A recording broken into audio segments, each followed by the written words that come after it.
Thank you, Madam President. I'm a last-minute entry. I was not prepared for this debate. Just when I was getting into a car to come and attend this debate, which I also partly organized, I got a call that I had to participate because one of our members, originally planning to speak today, opted out. Nevertheless, we are meeting in very special times. We are all aware of what's happening on our borders. We know really tough situations are being faced by our soldiers, pilots, and defense personnel. But we are an old country. We are a country which has seen everything. We have seen despots. We have seen kings of kings like Emperor Ashoka. And we have seen brave warriors like Shivaji. 72 years ago, we couldn't vote. We couldn't vote because we were being ruled by a foreign country, an imperial power, a power so massive that it was close to a world government. But then we rose and we threw them out. On July 1st, 1943, a man got off the plane in Singapore airport. He had a very difficult task ahead of him. But he was a leader of leaders. He was a patriot of patriots. And he was ready to face that challenge. The man I'm referring to was Netaji Subhash Chandra Bose. He was a true leader. He was the man who fought the British on the battlefields of Kohima, on the battlefields of Imphal. If it was him running this country, we would be completely somewhere else today. Nevertheless, as I said, Subhash Chandra Bose didn't march in front of Red Fort as he had dreamt, but his soldiers reached the Red Fort as prisoners. And the INA trial, which has been wiped out from our history books, is the reason why the British left us when they faced a force stronger than the British Empire, the will of the Indian people. And Subhash Chandra Bose INA was unique. It was different from any political formation of that time. When the country was fighting on communal lines, there was one man who had an army where there was only one kitchen, one slogan, Jai Hind. That's alive even today. And one war cry, Dilli Chalo. मैं तुम्हें खून दूंगा, मैं तुम्हें खून दूंगा, तुम मुझे खून दो, मैं तुम्हें आजादी दूंगा. We have had leaders. We have had tremendous leaders. And now, 72 years later, when the world is watching, 1 billion, close to 1 billion people are going to vote democratically. Just look at what's happening around us. Somebody mentioned there's an emergency going on. No, sir, we're debating in Delhi as pilots are saving this country. There's no emergency going on here. We have a fabulous tradition of debating. India is a debating society. Whatever may be happening around us, we will debate. We will discuss. And a few weeks from now, you will be in election mode. You will choose a leader. And where do you want this leader to take us? Into the chaos of coalition, where people are doing unnecessary corruption just to keep the government going? Or a leader that will take us to 2047 when we will be a $20 billion economy? Where are our dreams? Where are we after 72 years? We have first world intellect. We can send satellites into space. We are capable of an IT industry which emerged out of nowhere. Now the IT industry is looking at a $1 trillion possibility of growth. That market is waiting for us. The creativity of India, the scientific knowledge of India, the ancient traditions of India is what the world needs.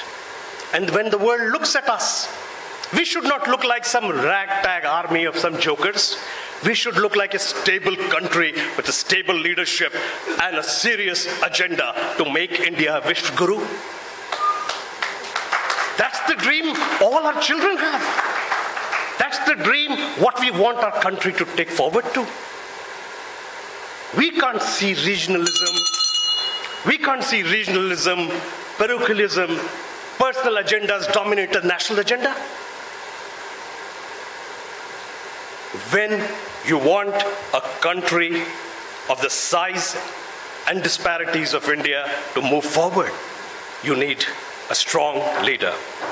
I'm not speaking for, I wish the other party had leaders like Jawaharlal Nehru today. They very often bring that up. He was a world-class leader, no question about it. But sadly, we don't have that leadership on one side.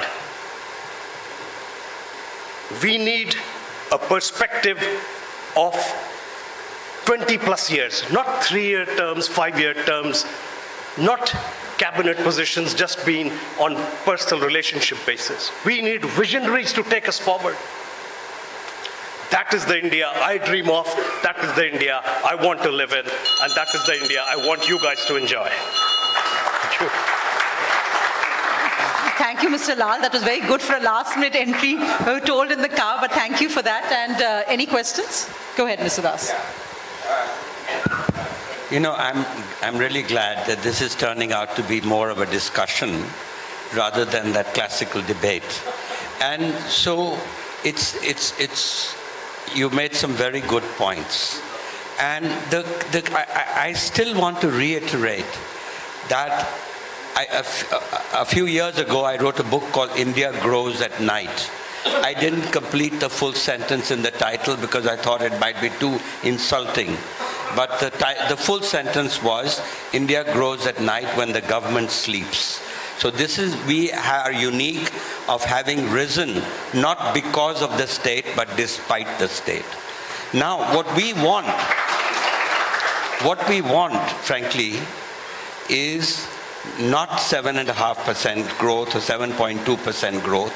We need higher growth to kind of create the jobs to give us a demographic dividend. And to create those kind of jobs and to bring those real achhe din, what we require are reforms. Unfortunately, the reforms have a long-term benefit. And all political parties are giving short-term benefits. And so therefore, I'm just finishing the point, that really the fact is that both economic reforms and governance reforms are long-term.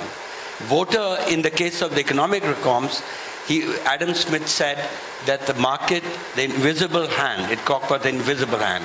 Well, that invisible hand is invisible to the voter also. Right. And therefore, I just wish, and this is to take it discussion out, it's not the Congress or the BJP. All our leaders have let us down. And we deserve better. And frankly, that's the subject that really needs, I'm not sure, I mean, a coalition. Narasimha Rao probably did more good for this country with a minority government than almost any other leader. And in fact, he's a leader who's been forgotten by the Congress, and the BJP sometimes remembers him, so that's an interesting point. I have one question for you, because you took a stance, actually quite admired the fact that you defended the position of majority government. Can you deny that some of the most historic laws for the country were actually passed by the coalition of, take for example, Dr. Manmohan Singh? Right to information, which has been appreciated worldwide as one of the best steps on transparency and anti-corruption. Manrega, which, by the way, your government of the BJP has actually increased the outlay on. Right to education. It's not his FDI and I'm saying the BJP. The FDI and multi-brand retail. Some of the most aggressive changes like food security, even direct benefits transfer, Aadhaar, were all creations of a coalition government. Can you deny that? You can't.